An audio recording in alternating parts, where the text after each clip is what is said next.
चौथे नवरात्रि को माँ कुष्मांडा की पूजा की जाती है, उनकी आराधना की जाती है।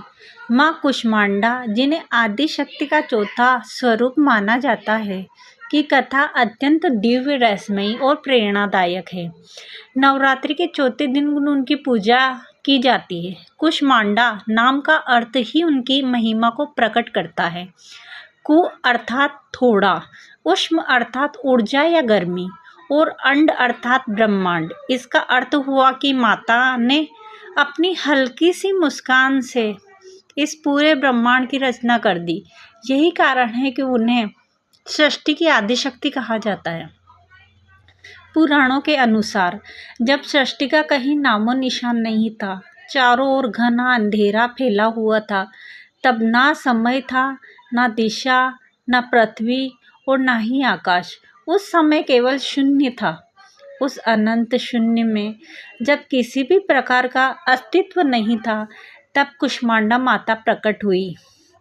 उन्हें प्रकट होते ही उनके मुख पर एक दिव्य मुस्कान आई और उस मुस्कान की ऊर्जा से एक अंड अर्थात ब्रह्मांड की उत्पत्ति हुई। यही ब्रह्मांड आगे चलकर ग्रह, नक्षत्र, सूर्य, चंद्रमा की संपूर्ण सृष्टि का आधार बना। माँ कुष्मांडा को सूर्यमंडल के भीतर निवास करने वाली देवी भी माना जाता है। ऐसा कहा जाता है कि सूर्य की जो तेजस्विता है, वह भी माता की शक्ति से ही संभव है। सूर्य के अंदर निवास करने के बावजूद भी माता का स्वरूप अत्यंत शांत, कोमल, करुणामयी है। उनकी 8 भुजाएं होती है, इसलिए उन्हें अष्टभुजा देवी भी कहा जाता है। उनके हाथों में कमंडल, धनुष, बाण, कमल, पुष्प, अमृत से भला कलश, चक्र और गदा होते हैं, जबकि एक हाथ में वे जपमाला धारण करती हैं। यह जपमाला उनकी तपस्या और साधना का प्रतीक है, जिससे वे अपने भक्तों को सिद्धि और ज्ञान प्रदान करती है। माता का वाहन सिंह है, जो साहस, शक्ति, निर्भीकता का प्रतीक है। जब माता भक्त की सच्चे मन से आराधना करते हैं तो उन्हें जीवन में शक्ति, आत्मविश्वास और भय से मुक्ति प्राप्त होती है। माँ कुष्मांडा अपने भक्तों के सभी रोग, शोक और कष्टों को दूर करती है और उन्हें सुख, समृद्धि, स्वास्थ्य प्रदान करती है। एक प्राचीन कथा के अनुसार एक बार एक राजा था, जिसका राज्य बहुत समृद्ध था, लेकिन वह संतानहीन था। उसके अनेक यज्ञ, तप, दान किए, लेकिन उसे संतान की प्राप्ति नहीं हुई। अंततः किसी ऋषि ने उसे नवरात्रि के दौरान माँ कुष्मांडा की उपासना करने की सलाह दी।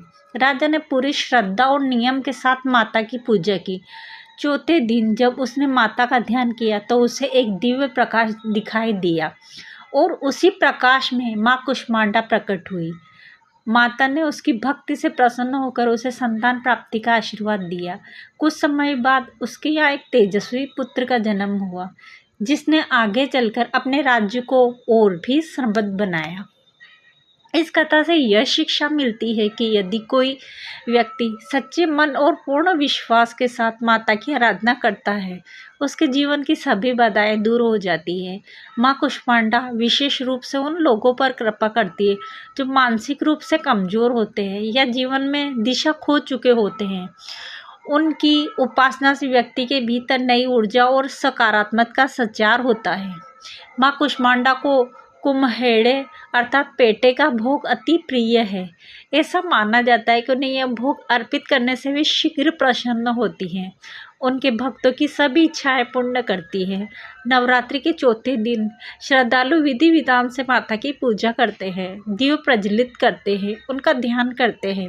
इस दिन विशेष रूप से ध्यान और साधना करने से मन को शांति मिलती है और आध्यात्मिक उन्नति होती है। माता का स्वरूप हमें यह भी सिखाता है कि सृष्टि की सबसे बड़ी शक्ति सृजन की शक्ति है। उन्हें केवल एक मुस्कान से भरे ब्रह्मांड की रचना कर दी, जिससे संदेश मिलता है कि सकारात्मक और प्रेम से हम अपने जीवन में भी नई शुरुआत कर सकते हैं।